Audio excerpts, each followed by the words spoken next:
buenas noches. ¿Todavía es de noche? Todavía es de noche. Hasta que no salga el sol no es de día.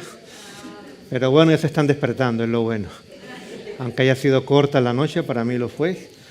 4 horas de descanso. Pero bueno, mañana o esta noche será de más tiempo.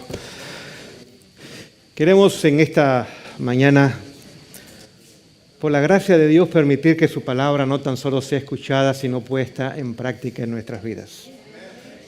De eso se trata estas reuniones. No es buscando más información, sino transformación. Por eso hemos venido y espero que durante el tiempo que el Señor nos permita venir, cada vez que lleguemos a este lugar y cada vez que regresemos a nuestros hogares, nuevas decisiones, nuevas resoluciones y nuevas metas nos propongamos alcanzar por la gracia de Dios. Querida congregación, no hay duda que estamos en los umbrales de la eternidad. ¿No les parece eso a ustedes? Aún el mundo reconoce que algo grande está tomando lugar y que algo mayor tomará lugar en un futuro muy cercano. Sí. Aún los medios de comunicación que no son cristianos, son seculares, constantemente nos hacen ver que no estamos viviendo en tiempos comunes y corrientes. Estamos viviendo en tiempo extremadamente solemne. Y en esta mañana queremos estudiar el tema que se nos ha dado para presentar y es una pregunta. ¿Quién permanecerá en pie? Y queremos contestar a la luz de la palabra de Dios, esa pregunta. Ahora, antes de ir al estudio de esta mañana, quisiera preguntarles qué ha pasado con nosotros en los últimos 6 meses desde que llegamos a la última reunión que hubo el año pasado. Esa respuesta es personal. ¿Hemos avanzado y progresado o hemos retrocedido? No olviden, la vida cristiana no hay neutralidad. O avanzamos o retrocedemos. O crecemos o dejamos de crecer. Espero que estos últimos 6 meses no simplemente hayamos visto noticias que nos han impactado, sino que la gracia del Señor haya impactado nuestras vidas. No seamos un pueblo basado en noticias, seamos un pueblo basado en la palabra de Dios. Sin duda alguna, Dios nos ha bendecido en muchas formas, si no, no estaríamos aquí. Sin duda alguna, nos ha dado suficiente para nuestro confort diario. No nos ha faltado absolutamente nada. Es más, tenemos más de lo que necesitamos. Tenemos tanto que no sabemos dónde guardar lo que tenemos. Ya debajo de las camas están llenas de cosas, los garajes están llenos de cosas y el carro afuera porque no hay lugar y somos pobres todavía, ¿no? Así que no hay duda que el Señor nos ha bendecido. Pregunten esta mañana, ¿reconocemos el tiempo presente? ¿Inquieta eso en nuestras conciencias? Espero que la respuesta sea positiva. Vamos a abrir la palabra de Dios y vamos a leer comenzando en el capítulo 6 de Apocalipsis. Apocalipsis capítulo 6. Y vamos a dar inicio en el capítulo 6, pero en el versículo 12. Apocalipsis 6, 12. En el libro de Apocalipsis hay 7 sellos. Y en el capítulo 6 hay 6 de los 7 sellos. El 7º tendríamos que ir al capítulo 8 para encontrarlo. Pero vamos a estudiar en esta mañana o comenzar nuestro estudio en el 6º sello. Y leo lo siguiente, Apocalipsis 6:12 dice lo siguiente. Miré cuando abrió el 6º sello. Aquí está el apóstol Juan en la isla de Patmos. Y que dice que vio, así estaba en visión. Vamos a ver qué contempló este hombre de Dios. He aquí, hubo un gran terremoto. Y continúa diciendo, y el sol se puso negro como tela de silicio, y la luna se volvió toda como sangre, y las estrellas del cielo cayeron sobre la tierra, como la higuera deja caer sus higos cuando es sacudida por un fuerte viento. Vamos a detenernos ahí. 2 versículos. Estos 2 versículos ya tienen o nos muestran 4 eventos que ya han tomado lugar. Para que el 6º sello se pueda abrir completamente, toman lugar 5 eventos. 4 de ellos han tomado lugar. El único que falta es el 5º y vamos a leerlo en un momento. Así que lo primero que contempla fue un terremoto. 1 de noviembre del año 1755 en Lisboa. Lo segundo que contempla es ahora el sol se hizo oscuro.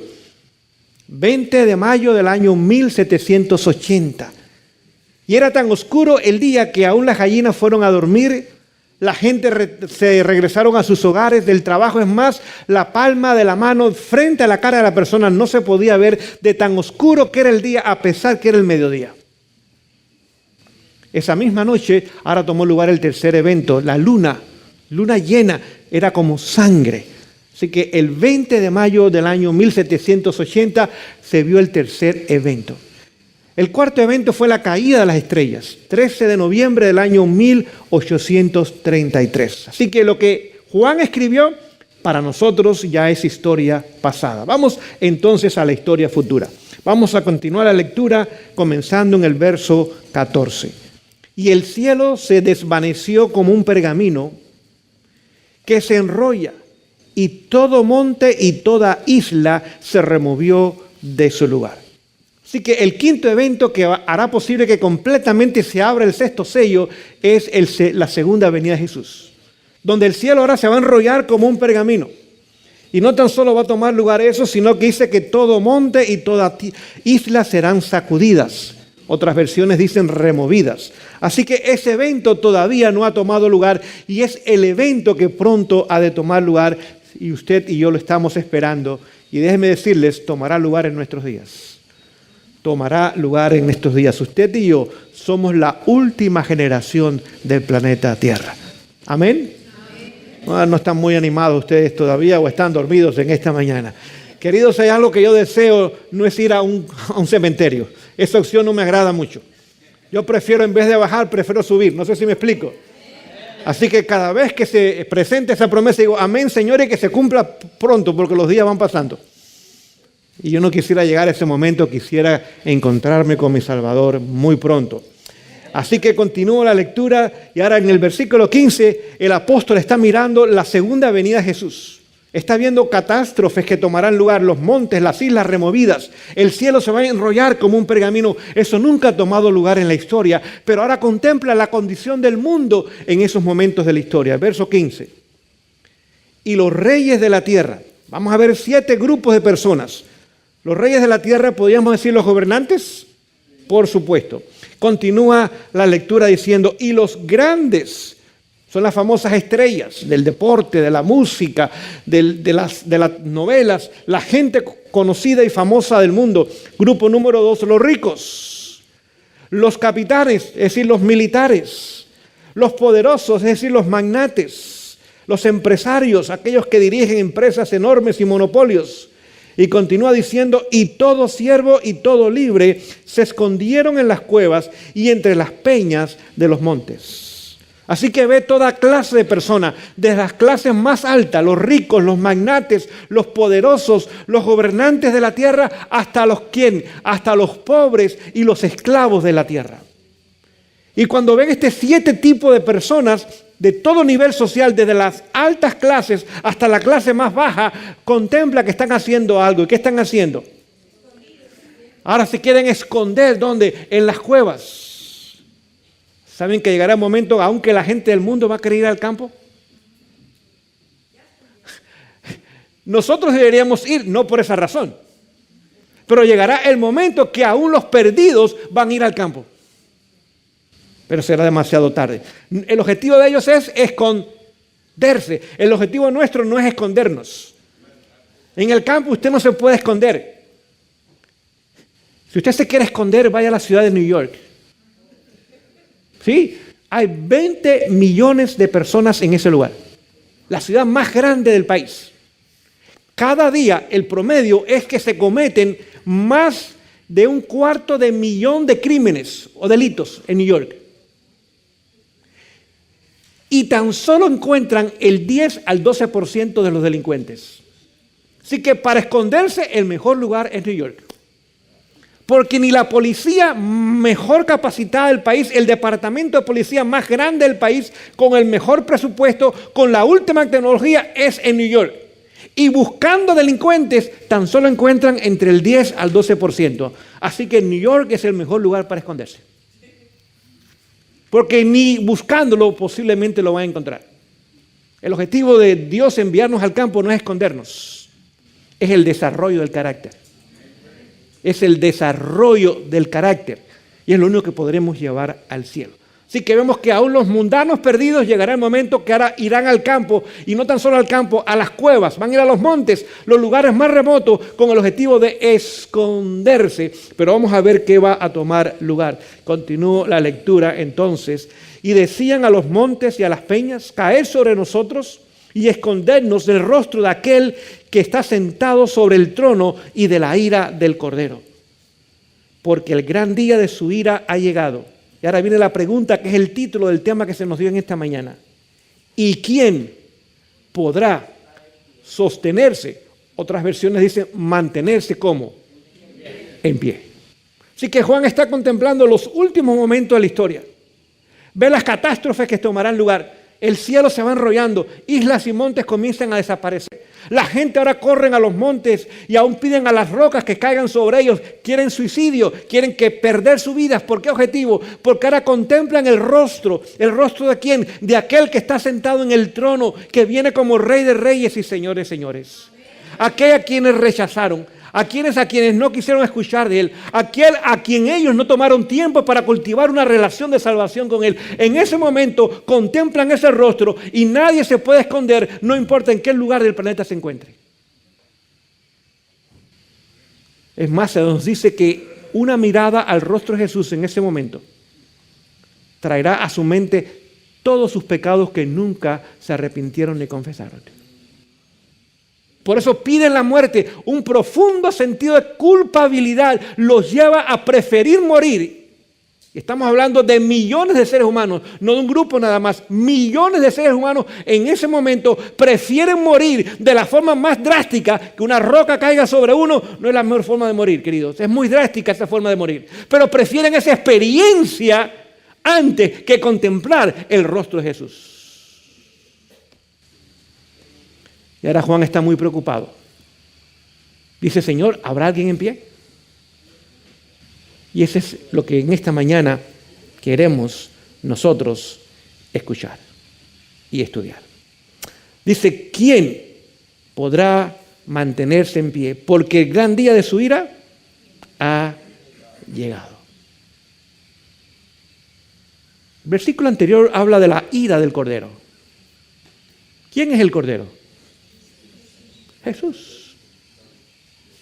29 veces en el Nuevo Testamento se pone la palabra Cordero con mayúscula. Es decir, no representa un animalito, representa a Jesús. La única excepción es en Apocalipsis 13, donde habla de Estados Unidos como un cordero en sus inicios. Pero todas las demás hablan directamente de Jesús.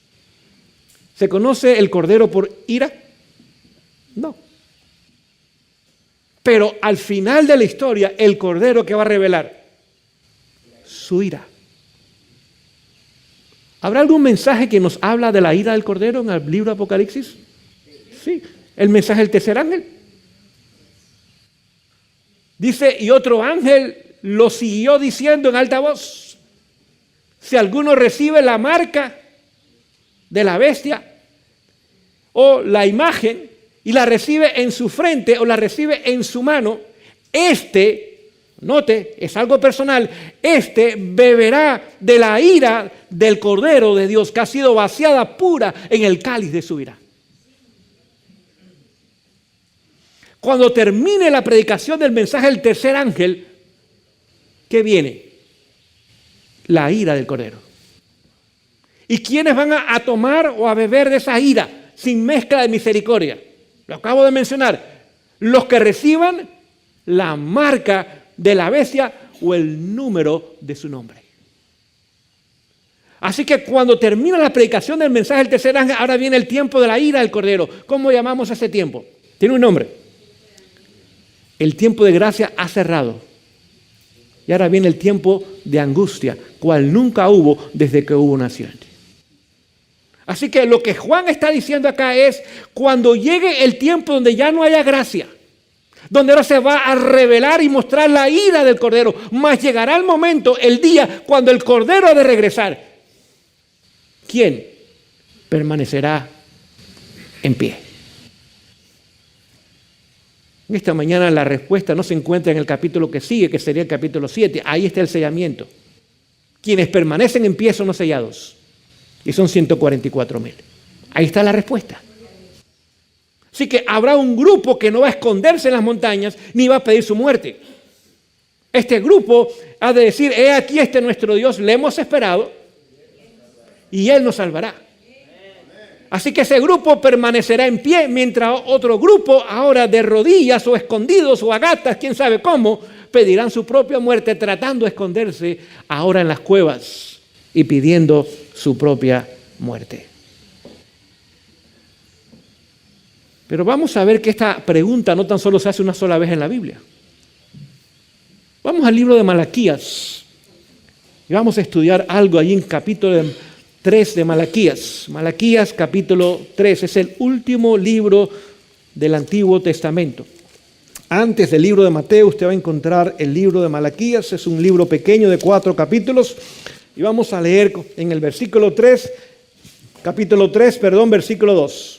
Malaquías 3:2 dice lo siguiente: ¿y quién podrá mantenerse o estar durante el tiempo de su venida? ¿Y quién podrá estar en pie cuando Él se manifieste? Porque Él es como fuego purificador y como jabón de lavadores. Así que en el último libro del Nuevo Testamento, Apocalipsis, está la pregunta: ¿quién podrá mantenerse en pie? Y en el último libro del Antiguo Testamento termina también haciendo la pregunta: ¿quién podrá mantenerse en pie cuando Él se manifieste y cuando llegue el tiempo de su ira? Pero vamos a ver que hay otros lugares donde también se nota lo mismo. Vamos a leer del profeta Nahum. Profeta Nahum. Vamos a comenzar nuestra lectura allá en el capítulo 1. Nahum capítulo 1 y vamos a leer el versículo 6. Nahum 1:6 dice lo siguiente: ¿quién permanecerá delante de su ira? ¿Y quién quedará en pie en el ardor de su enojo? Su ira se derrama como fuego y por él se hienden las peñas. Lo vemos en Apocalipsis, lo vimos en Malaquías, lo vimos en Nahum y vamos a verlo una vez más. Vamos al libro de Salmos, Salmo 130. Salmo 130. No, perdón, Salmo 76. Después vamos al 130. Salmo 76. Salmo 76. Y vamos a leer allá en el verso 7. Salmo 76, 7 dice lo siguiente: tú temible eres, ¿y quién podrá estar en pie delante de ti cuando se encienda tu ira? ¿No vemos las mismas preguntas en diferentes libros?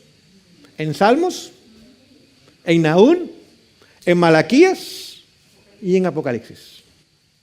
Cuando algo se repite en la Biblia es importante, porque Dios no dice algo para llenar hojas con información, dice algo porque es muy importante lo que está diciendo. Es más, si lo dice una vez es muy importante. Si lo dice 4 veces es demasiado la importancia de lo que estamos leyendo. Ahora les voy a hacer una pregunta en esta mañana. ¿Cómo se llamó la expulsión de Satanás del cielo? Sí, cuando fue expulsado del cielo. Si usted va allí a Apocalipsis y no podemos leer todos los versículos, pues el tiempo siempre nos gana. Apocalipsis capítulo 12, versículo 9 dice que Satanás fue expulsado o lanzado, dependiendo de la versión, del cielo. ¿Y fue lanzado dónde? A la tierra, a este lugar. No es que podía ir a otros lugares, este era el lugar que podía estar él nada más. ¿Okay? ¿Cómo se llama ese evento? Tiene otro nombre que a veces le llamamos. Se llama la caída de Satanás. Cuando Adán y Eva pecaron, ¿cómo se llama ese evento? La caída del ser humano o la caída del hombre. Así que vamos a comenzar a ver un contraste. ¿Quién permanecerá como? en pie. Pero hay gente que cae. ¿Qué es lo que hace que la gente caiga? El pecado. Así que la pregunta que hace Juan al final es, Señor, cuando tú vengas, ¿quiénes habrán sido justificados y santificados para que puedan permanecer en pie en vez de aquellos que ahora caen como Satanás cayó, como Adán y Eva cayeron, como resultado de qué? Del pecado. Así que para permanecer en pie tenemos que alcanzar la perfección de carácter. Tenemos que tener completa victoria sobre el pecado, sobre todo defecto de carácter adquirido de nuestros padres o nosotros mismos los hemos desarrollado. Esa experiencia es la que hoy día debemos trabajar y hacer nuestra obra primaria en cada una de nuestras vidas. ¿Quién permanecerá en pie sin pecado cuando el Señor regrese por segunda vez? Ahora vamos al Salmo 130 y vamos a leer un versículo allá. Salmo 130 y nos va a ayudar a entender en forma más completa lo que estamos estudiando en esta mañana. Salmo 130, vamos a leer comenzando en el verso 3. Dice lo siguiente: Jehová, si mirares ¿a qué? A los pecados, ¿quién, oh Señor, podrá qué cosa? Mantenerse. Así que si Dios contempla el pecado en nosotros, ¿quién se puede mantener? Nadie. Verso 4. Pero en ti hay perdón para que seas reverenciado. Así que el pecado es lo que hace ¿qué cosa? Que el ser humano caiga. Lucifer cayó. Adán y Eva cayeron. Es más, cuando el rey David cometió su pecado, ¿cómo se llama eso? La caída de David. Cuando Salomón se alejó de Dios, ¿cómo se llama eso? La caída de Salomón. Cuando el rey Saúl fue despreciado por el Señor, ¿cómo se llama eso? La caída de Saúl. Así que lo que nos hace caer es ¿qué cosa? La práctica del pecado. Lo que nos ayuda a mantenernos en pie es cuando el Señor nos perdona y nos santifica.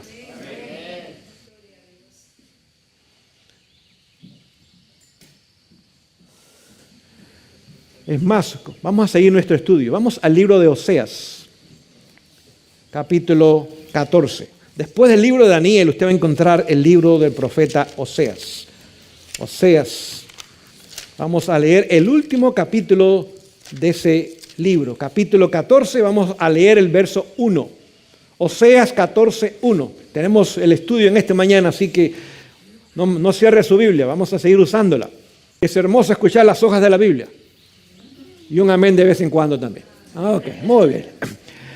Oseas 14:1 dice lo siguiente: vuelve, oh Israel, a Jehová tu Dios, porque por tu pecado has caído.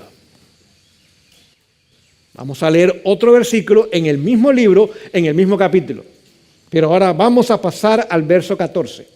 Oseas 14:9 dice lo siguiente: ¿quién es sabio para que entienda esto y prudente para que lo sepa? Porque los caminos de Jehová son rectos y los justos andarán por ellos, mas los rebeldes, ¿qué pasa? Caerán en ellos. ¿Vemos la misma forma de pensar dicha en diferentes maneras y en diferentes lugares? Exactamente, vemos nosotros lo mismo. El mensaje que usted hoy día escuche, que no hable de una vida de santidad, es un mensaje falso. El mundo cristiano en su gran mayoría, y lamentablemente muchos de los adventistas también, piensan que todo lo que necesitamos es el perdón de Dios. Es cierto que necesitamos el perdón de Dios, pero necesitamos también la santificación de Dios en nuestras vidas. El perdón es el primer paso, pero no es el último ni es el único. ¿Me explico en esta mañana? Es el primer paso porque en el perdón, que es la justicia imputada, o vamos a poner otra palabra más conocida, dada, acreditada. Es como si alguien le hace un depósito en su cuenta de banco. Usted recibe algo que no merece, que alguien trabajó y lo pone en su cuenta de banco. Esa justicia se aplica al pecador arrepentido inmediatamente. En el momento que confesamos nuestro pecado, porque nos hemos arrepentido por el pecado, ahora nos lo abandonamos en ese momento, somos justificados. Dice Proverbios 28:13, que aquel que esconde su pecado no prosperará, pero el que lo confiesa y se queda en él, no, se aparta de él, alcanzará ¿qué cosa? Misericordia. Y en esta mañana, porque ya está casi de mañana, aquí hay un grupo muy bonito de pecadores.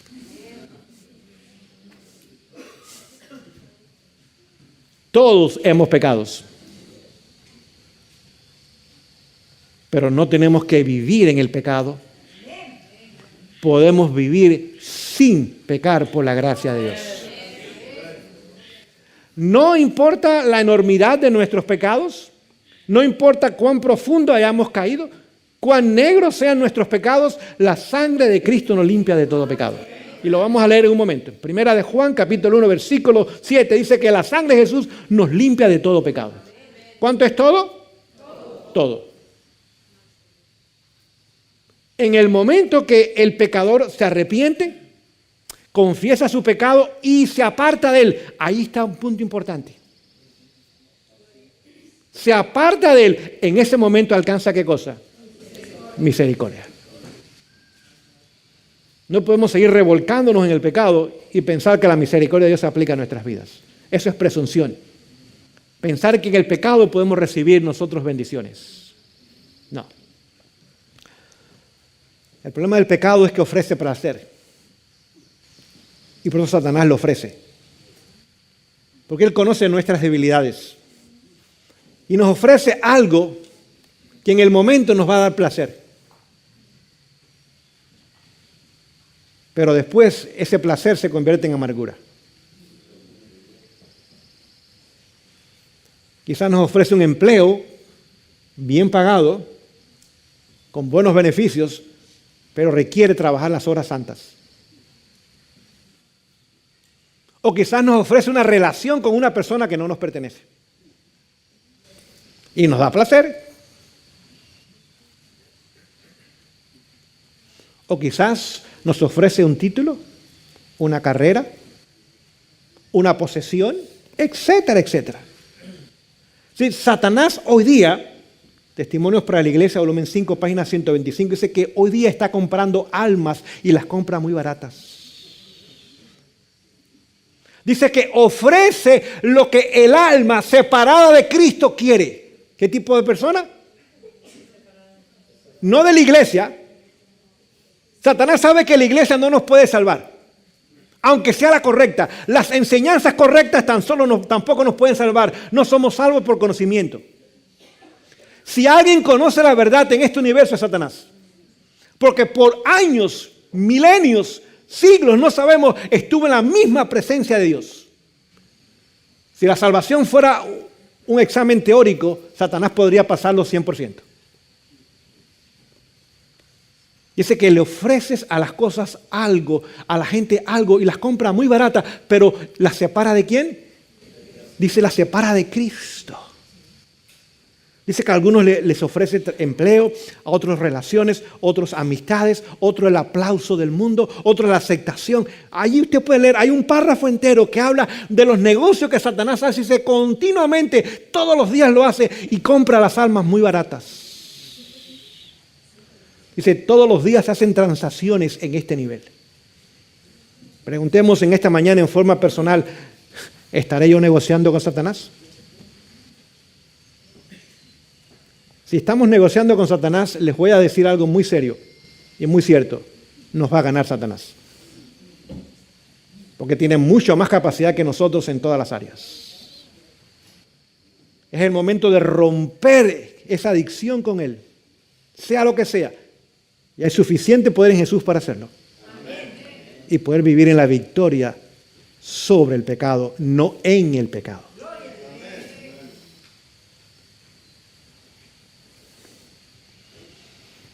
La justificación o el perdón, como también se le conoce, es la justicia que Jesús nos acredita en nuestra cuenta.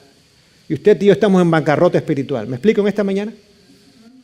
En bancarrota espiritual y debemos millones y millones de lo que Dios quiera ponernos, lo debemos. Pero está dispuesto a poner en nuestra cuenta suficientes recursos para cubrir completamente nuestra deuda, no importa cuántos años tengamos de deuda. Gloria a Dios por eso. Y el Banco del Cielo no usa dólares, usa fe. El recurso del cielo es la fe, no es el dinero. El dinero es el pavimento del cielo, no sé si me explico, porque las calles son de oro. Así que si las calles son de oro, ¿cómo está la economía en el cielo? Excelente, queridos. ¿Vale mejor ir allá que estar aquí? Yo creo que sí. Vemos que el mundo está colapsando hoy día. Las economías mundiales están cayendo delante de nuestros propios ojos. Cada vez más difícil vivir como clase media aún en este país. Los precios son muy elevados, falta en los empleos, menos ayudas, recortes por acá y por allá. Vemos que un mundo está colapsando. ¿Piensan ustedes que es tiempo de invertir en el colapso? No, es tiempo de prepararnos para salir del colapso.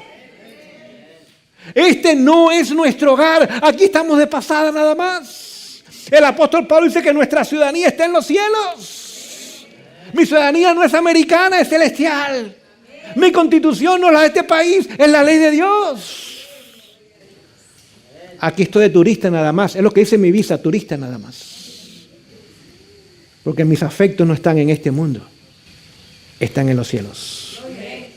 Dice que Moisés vivía viendo lo invisible. Ahora, explíqueme cómo usted puede ver lo invisible si es invisible.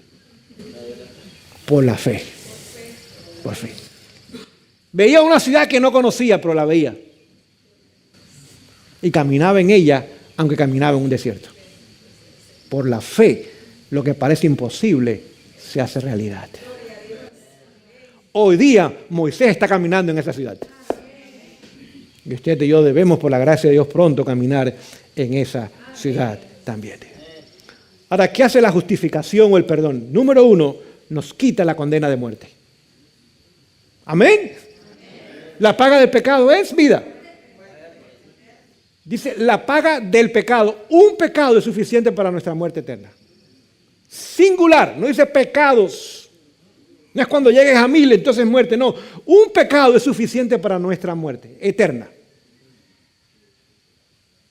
Pero en el momento que somos justificados, en ese momento, ¿qué sucede con nosotros? En ese momento no somos reos de muerte, pasamos de muerte a vida. La condena que había con nosotros y sobre nosotros es quitada en el momento. Pero no tan solo toma lugar eso. El Señor quita la culpabilidad que hay en nosotros por el pecado. Y gloria a Dios por eso. Porque todos tenemos muchos trapitos sucios, ¿eh?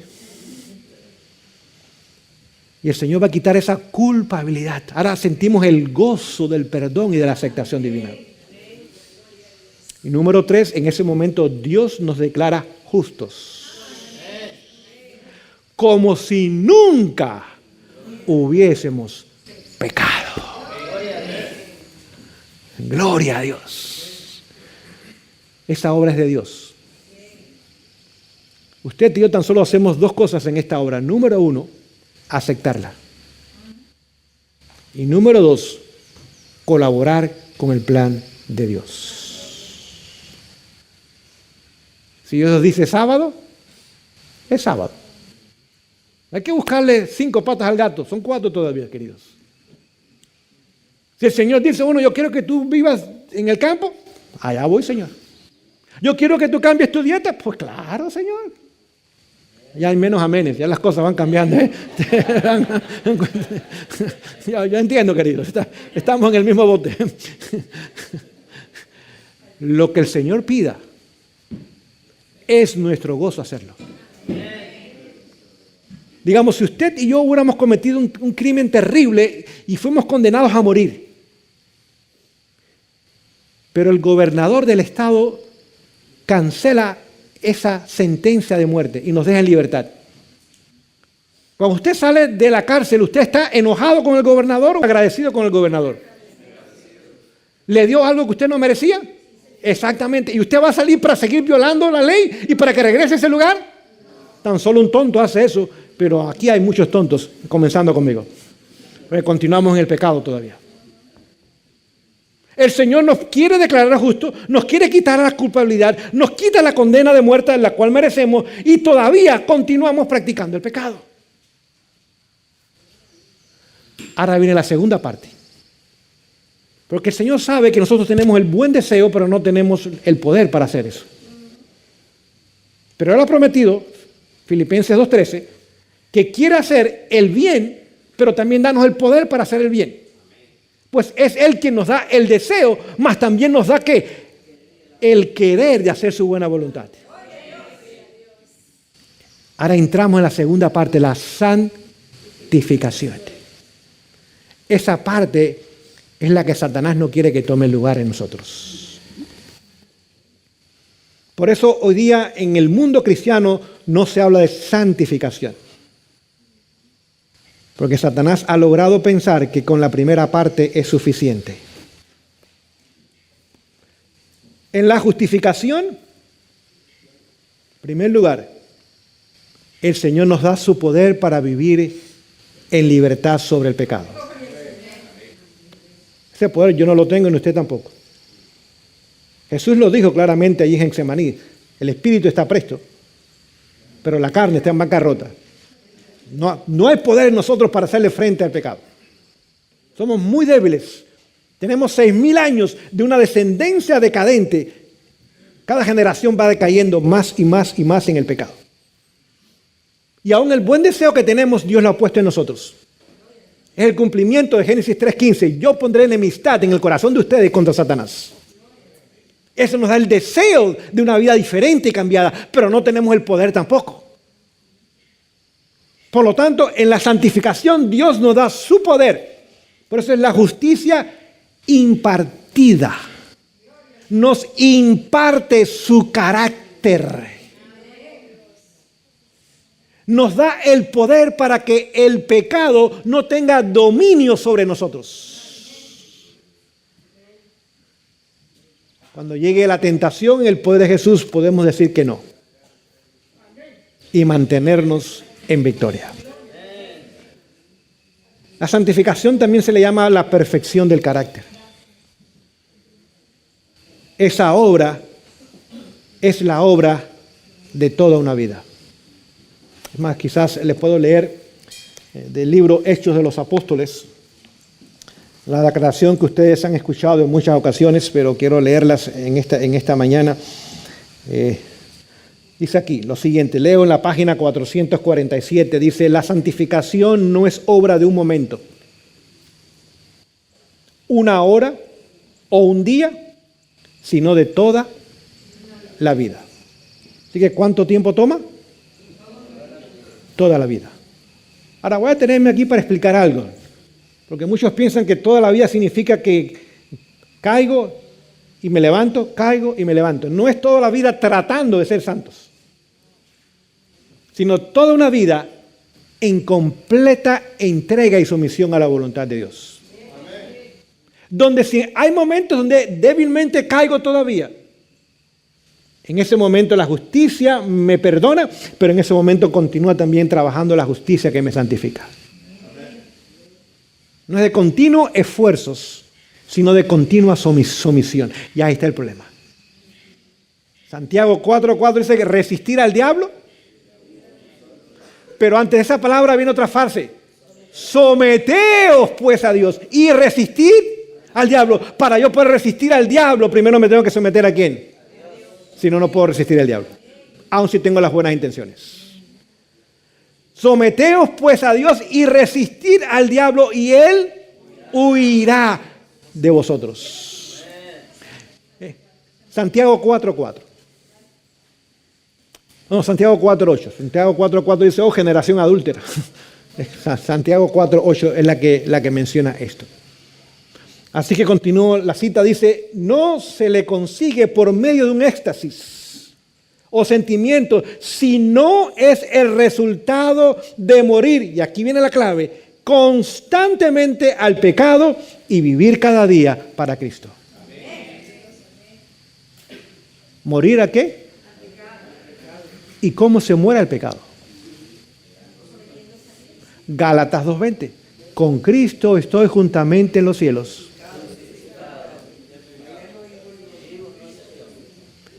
La única forma de morir al pecado es morir como Jesús murió en la cruz. ¿Duele?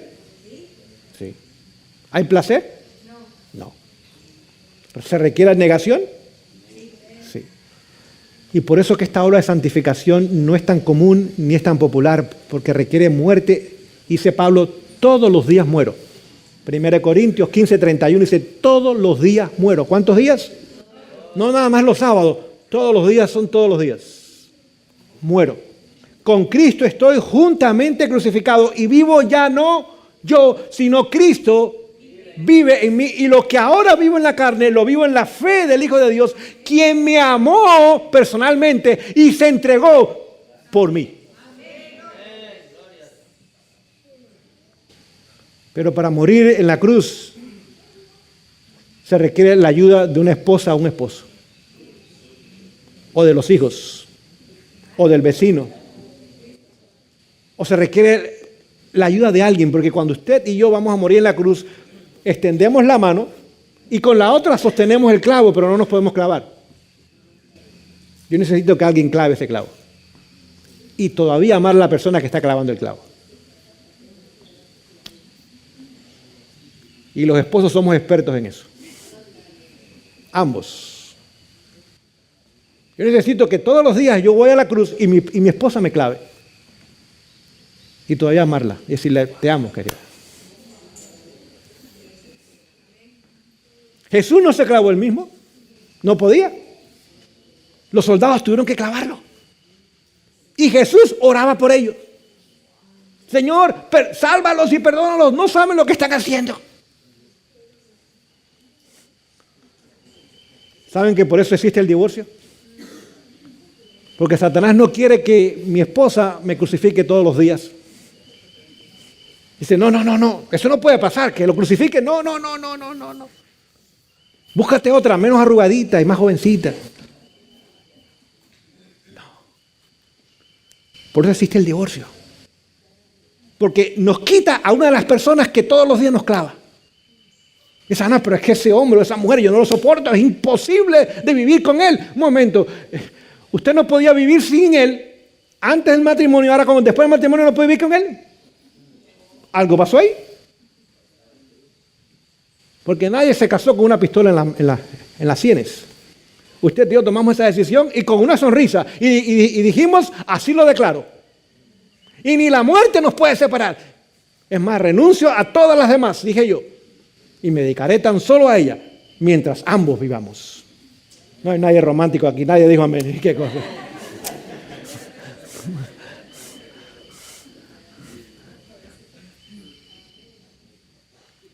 Pero cuando uno se casa, en el hogar cristiano, dice que entra a una escuela en la cual nunca nos graduamos. Y esa escuela no es fácil. Porque en la escuela hay exámenes, ¿sí o no? Hay tarea. Hay que desvelarse a veces en las noches para estudiar. Hay que romperse la cabeza. Hay que quemar las pestañas. Y ese es el matrimonio. Porque unos se casan con brillos y terminan con escalofrío. No sé si me explico. Muy enamorados el día de la boda, el pastel y todo lo demás que la gente hace el día de la boda. Y pasan los años y dice, ¿qué yo he hecho? Y a correr. Ahí viene la obra de santificación. ¿Puedo amar al que es difícil de amar? Como Dios me ha amado a mí, ¿quién soy difícil de amar? Cuando yo lo he chasqueado miles de veces y todos los días lo hago y todavía me ama. Cuando no tengo dinero, cuando no tengo títulos, cuando no tengo nada que ofrecerle al Señor, absolutamente nada. Todo lo que tengo son problemas y defectos y pecados. y todavía soy el centro de su amor, de su misericordia y de su atención. ¿Podría aplicar eso a mi esposa? Sí. Aunque me queme la camisa cuando la plancha. Aunque la comida no le quede buena a veces. Aunque la cena no esté preparada a su hora todavía. ¿Y esposas pueden amar a su esposo? ¿Aún si ronca en la noche? ¿Aún si se porta mal a veces? Estamos en la escuela. Ningún examen es fácil. Pero es necesario. Para pasar de grado hay que pasar el examen, ¿sí o no? Y usted no se puede quedar en primer grado el resto de su vida. Si no, no aprende, nada más contar con los dedos. Y el Señor nos llama para que usted y yo podamos, por su gracia, permitir que esa obra de crecimiento espiritual o de santificación sea una realidad constante en nuestras vidas. Continúa la cita diciendo, no pueden corregirse los males ni producirse reformas en el carácter por medio de esfuerzos débiles e intermitentes. De vez en cuando sí tenemos el deseo y después, no, tenemos que ser constantes. Solamente venceremos mediante un prolongado y perseverante trabajo, penosa disciplina y duros conflictos. Pero en Cristo hay victoria.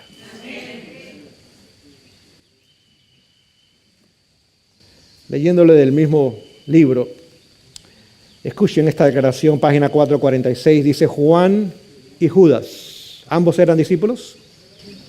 ¿Sí? ¿Ambos pasaron 3 años y medio con Jesús? ¿Ambos fueron enviados en 2 ocasiones a misiones misioneras?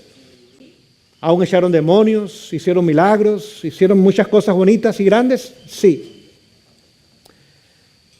Ambos discípulos tuvieron las mismas oportunidades de estudiar y seguir el modelo divino.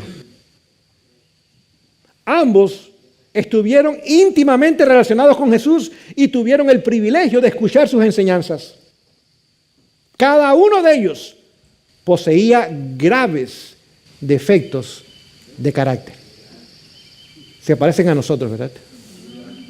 Por lo menos se parecen a mí. Graves defectos, plural, de carácter. Ambos tuvieron acceso a la gracia divina que transforma el carácter. Pero mientras uno en humildad aprendía de Jesús, el otro reveló que no era un hacedor de la palabra, sino solamente un oidor. El uno destruyendo diariamente el yo y venciendo el pecado. Fue santificado por medio de la verdad. El otro, resistiendo el poder transformador de la gracia y dando rienda suelta a sus deseos egoístas, fue reducido a un siervo de Satanás.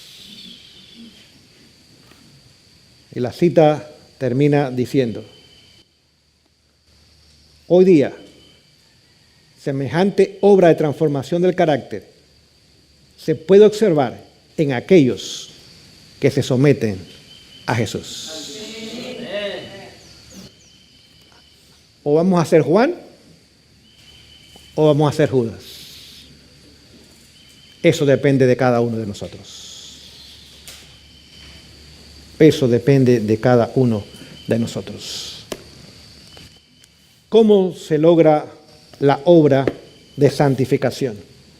Vamos al libro de Hebreos y vamos a terminar en esta mañana. Libro de Hebreos.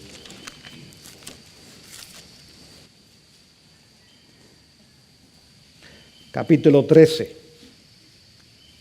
Hebreos capítulo 13, verso 12.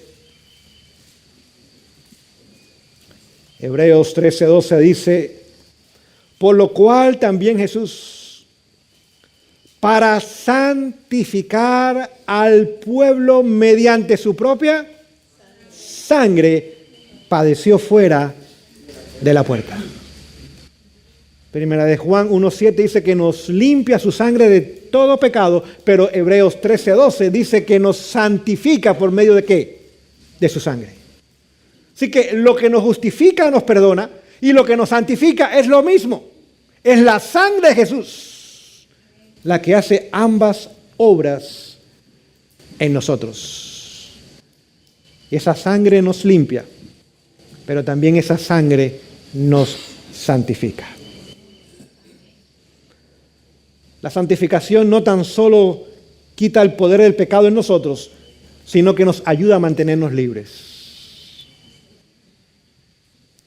Si el pecado no señorea en nosotros, estamos viviendo ahora ¿en qué? En la libertad que el Señor nos ofrece. Vamos a leerlo en el libro de Romanos.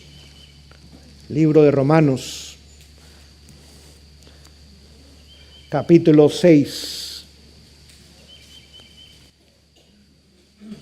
Romanos capítulo 6, vamos a leer el verso 22. Mas ahora que haber sido libertados del pecado, esa es la justificación o el perdón. Mas ahora que ha sido perdonados o justificados del pecado y hechos siervos de Dios, tenéis por vuestro fruto, ¿qué cosa? La santificación y como fin, ¿qué más? La vida eterna. ¿Vemos los tres pasos en la salvación? Justificación, santificación y glorificación. La glorificación tomará lugar cuando Cristo regrese por segunda vez. Esto corruptible será vestido de incorrupción. Esto mortal será vestido ¿de qué? De inmortalidad. Así que cuando Jesús regrese es el cambio de la naturaleza humana caída a una naturaleza santa como la que tenía Adán y Eva antes del pecado. Pero el cambio del carácter tiene que tomar lugar antes que Jesús regrese por segunda vez. No sé si me explico en esta mañana. Déjeme leerlo. Le voy a leer el libro El Hogar Cristiano en la página 12. Hogar Cristiano, página 12.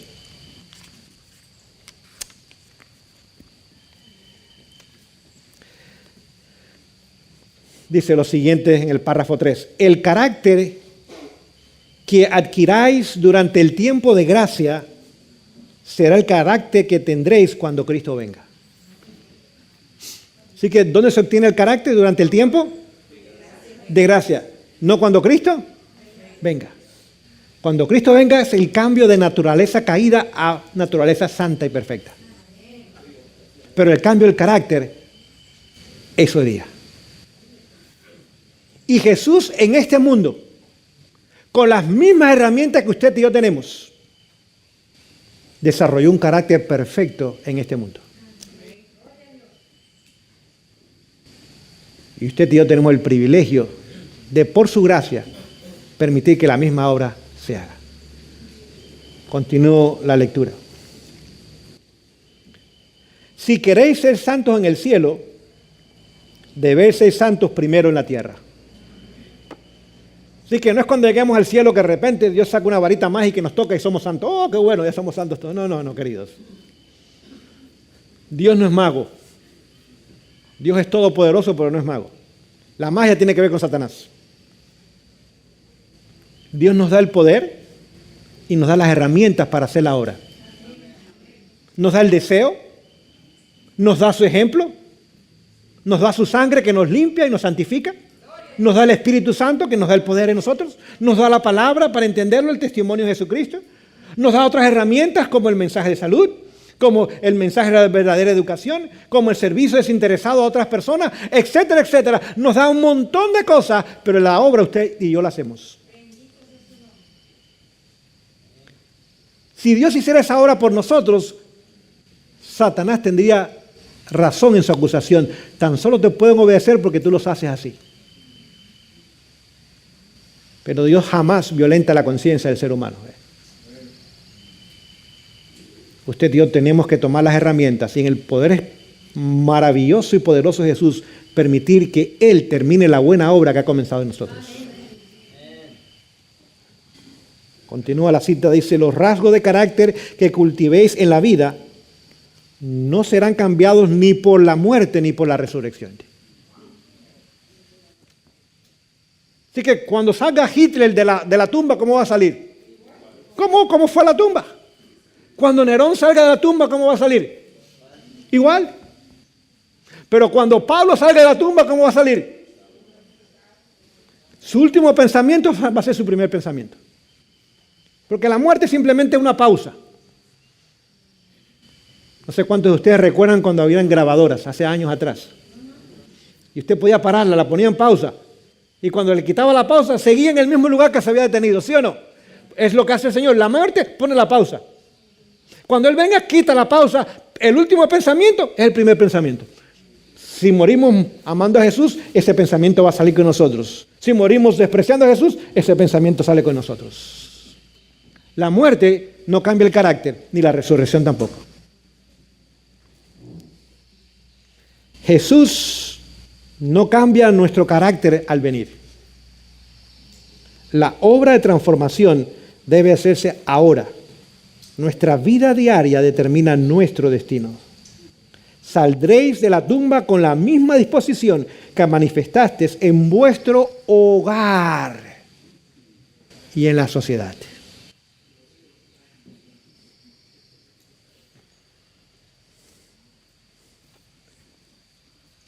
El Señor desea que usted y yo podamos permitir, en primer lugar, ser santificados, pero en primer lugar, ser primero justificados. En esta mañana Él nos invita, si estamos cargados y trabajados, dice, venid a mí y yo os haré descansar. Tomad mi yugo sobre vosotros, el cual es ligero, no es pesado. ¿Saben lo que pesa? Es el pecado. Y pesa un montón. Pesa mucho. El enemigo nos cobra intereses cuando pecamos y altos intereses. O a veces un momento de placer trae el resto de una vida desdichada. ¿Cuántas personas están en una prisión pasando el resto de su vida por un momento que perdieron el control? Miles y miles de personas. El Señor desea en esta mañana ayudarnos a entender que Él tiene el poder y su sangre preciosa para limpiarnos de todo pecado, pero también para santificarnos. ¿Quién permanecerá en pie? Es la pregunta que se nos dio para desarrollar en esta mañana. Aquellos que hayan sido justificados y santificados permanecerán en pie. En esta mañana usted y yo formemos parte de ese grupo. No importa el pasado, no importa lo que haya sucedido en nuestras vidas, no importa la crianza que hayamos tenido, los fracasos que hayamos experimentado, las caídas que hayamos tenido, los dolores que estemos sufriendo hoy día debido a nuestras malas decisiones. El Señor promete darnos la victoria y mantenernos en la victoria. No es una vida simplemente de bajas y altas, bajas y altas. Es una vida donde cada día, por la gracia de Dios, vamos ascendiendo, ascendiendo, ascendiendo, hasta que un día el carácter de Jesús perfectamente se reproduzca en nosotros. Eso va a terminar vindicando el carácter de Dios. Eso va a terminar demostrando que las acusaciones de Satanás son falsas. Y que el plan de salvación realmente trabaja. Es más, el plan de salvación hace 4 cosas. Número 1, vindica el carácter de Dios. Demuestra que un pecador arrepentido puede vivir en victoria sobre el pecado. 2, nos ayuda a nosotros, porque la paga del pecado. Y si no hay victoria, lo que nos queda es muerte. Número 3, ayuda a la sociedad. Porque un cristiano en victoria es un buen ciudadano, es un buen padre, es un buen esposo, es un buen trabajador, etcétera, etcétera. Número 3 o 4 y último, ayuda a la iglesia. Porque demuestra que la iglesia que predica el mensaje y lo vive es la iglesia de Dios para estos días. El Señor nos bendiga. Vamos a terminar con la oración de esta mañana y quedamos despedidos para el desayuno, pero antes vamos a hacer un llamado. ¿Estamos cansados de pecar? Yo sí. yo estoy harto de pecar. Anhelo esa vida santa, diferente, esa vida que honre al Señor, que avance su causa. Una vida que sea como de aroma, que trae bendiciones a otras personas con mis palabras, con mis miradas, con mis acciones, aún con mis pensamientos. Deseo que el Señor pueda realmente comenzar a profundizar en su obra hasta que sea hecha. Aún si duele. Porque va a doler en ocasiones. Pero dice que el arrepentimiento que es genuino en el momento trae dolor, pero después trae gozo. Y el gozo es fruto del Espíritu. No dice felicidad. Felicidad es pasadera. Gozo permanece para siempre. Queridos, estamos en los momentos finales de la historia humana. Lo decimos y no lo creemos. Si el Señor nos mostrara el momento de su regreso, no creeríamos cuán cerca estamos en ese momento. Y lamentablemente nosotros necesitamos avanzar en la obra de santificación.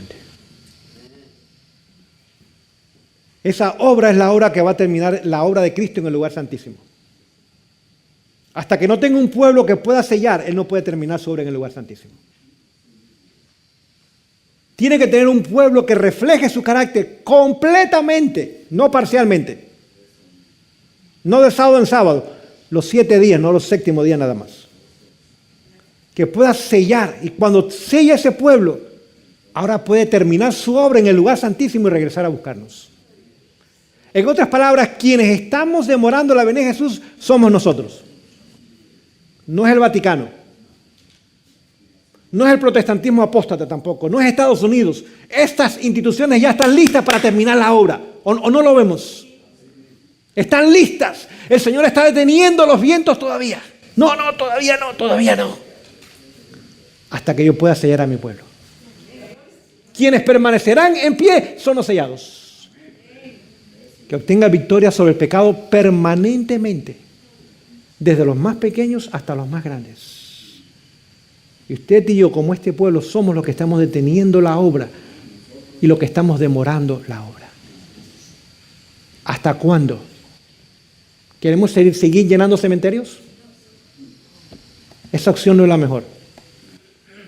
¿Queremos seguir llenando asilos de ancianos con gente decrépita y la mente ida? No. ¿Queremos seguir llenando hospitales con gente enferma, en dolor y en sufrimiento? No. ¿Queremos seguir llenando cárceles? No. Es tiempo de la victoria. Es tiempo de ir a Jesús como nunca hemos ido, Señor.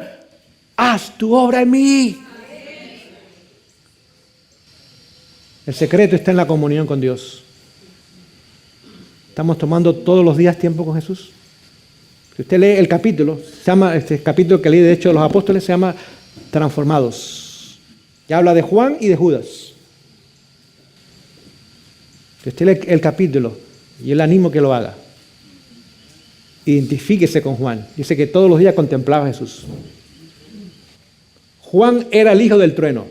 No tenía buena fama. No era un buen muchacho, era un pandillero delincuente.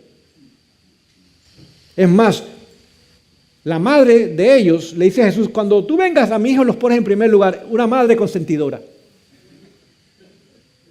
Sabían que eran delincuentes y todavía estamos pidiendo el primer lugar para ellos en los cielos. Suerte que Jesús sabe tratar a la gente aun cuando se equivoca. Dice, eso está en las manos de mi Padre, eso no. Vamos a trabajar con el carácter primero, después nos encargamos de quién se sienta a quién y dónde. A través de la comunión con Jesús dice que contemplándolo cada día, la ternura, etcétera, etcétera, dice que fue cambiado del hijo del trueno al discípulo amado. Y aún se recostaba sobre el pecho de Jesús, dice. Esa es su experiencia y la mía debe ser. Donde vamos a Jesús, no como Marta apurado, sino como María. Señor, hasta que no sea cambiado y transformado, no voy a salir de tu presencia. Y cuando salga de tu presencia, todo el día me voy a mantener unido contigo, Señor. No es comunión y después desunión, no es comunión y después es unión. Dice que no debemos pasar una hora sin orar, porque no somos seguros si pasamos una hora sin orar. Vamos de rodillas a hablar con nuestro Dios en esta mañana.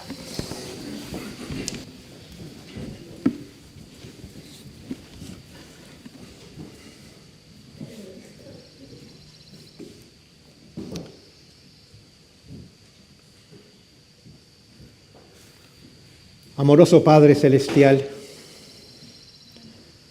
gracias te damos porque eres un Padre maravilloso. Hace 6,000 años este mundo cayó en pecado. No nos abandonaste a nuestra suerte. En ese mismo momento Jesús tomó nuestro lugar y prometió que un día vendría a este mundo, viviría una vida santa y perfecta, moriría en una cruz cruel, dejaría una tumba vacía y regresaría a los cielos para interceder por nosotros. Y el Espíritu Santo hoy día aún gime por nosotros con gemidos indecibles. Vemos que la deidad ha trabajado por más de 6,000 años en la salvación de cada ser humano. Señor, que no te chasquemos si no estemos allí el día de tu regreso. Que no corramos a las cuevas, ni pidamos que las rocas caigan sobre nosotros. Al contrario, levantemos nuestros rostros, nuestras manos y digamos, he aquí, este es nuestro Salvador, le hemos esperado y Él nos salvará. Y escuchemos las palabras más maravillosas: bien, buen siervo fiel, sobre poco fuiste fiel, sobre mucho te pondré, entra en los gozos de tu Señor. Señor, en esta mañana hay un grupo de niños, jóvenes, adultos y ancianos en este lugar. Todos nos encontramos en la misma condición, destituidos de toda gloria divina, pecadores de años, sin nada que ofrecerte, pero nos invitas a que vayamos con toda seguridad al trono de la gracia y allí encontraremos oportuno socorro. Perdona nuestros pecados, Señor. Límpianos desde la cabeza hasta los pies, como Naamán 7 veces, sumírgenos en tu sangre preciosa, Señor, hasta que salgamos limpios, pero esa sangre nos santifique también. Haga una obra completa y total. Gracias, Señor, por este campamento que una vez más toma lugar. Los hermanos y familias que han llegado o aquellos que estarán llegando más tarde. Que no simplemente vengamos a tener un tiempo agradable social, sino tengamos un encuentro con Jesús. Ese encuentro nos impacte, nos cambie, nos transforme a su imagen y a su semejanza. Gracias por el desayuno y los alimentos que ya han sido preparados y también el descanso que nos diste en la noche. Gracias por el nuevo amanecer. El sol ha salido, que ese sol sea el sol de justicia, quien trae salud en sus alas. Gracias por tu palabra, en el nombre maravilloso de Jesús. Amén.